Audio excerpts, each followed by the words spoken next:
हा अत्यंत दुःखद प्रसंग आहे की मंगेशकर कुटुंबियातील दुसरा तारा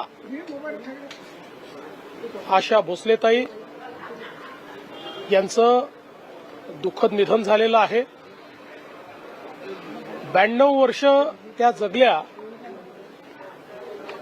त्यातल्या बहुतांश काळ वयाच्या 5व्या-6व्या वर्षापासून संगीताची सेवा केली, ती अखेरच्या श्वासापर्यंत। या देशामध्ये सर्वात वर्सेटाईल गायिका म्हणून जर कोणाकडे पाहायचं असेल तर त्या आशाताई होत्या।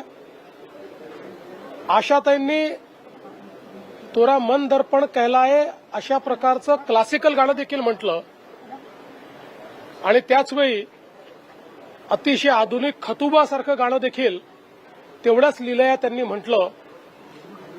जेवढे जॉनर आहेत, शास्त्रीय संगीत असो, पॉप असो, रॉक असो, भावगीत असो, 20 पेक्षा जास्त भाषांमध्ये आशाताईंनी गाणी म्हटली।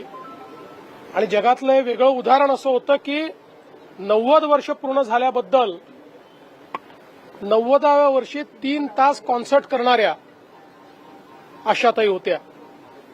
आम्ही जेव्हा महाराष्ट्र भूषण पुरस्कार त्यांना दिला त्यावेळी त्यांच्या जीवनाचा जो प्रवास त्यांनी सांगितला, किती खडतर आयुष्य जगत त्या इथपर्यंत पोहोचल्या, हे खरोखर अत्यंत प्रेरणादायी होतं।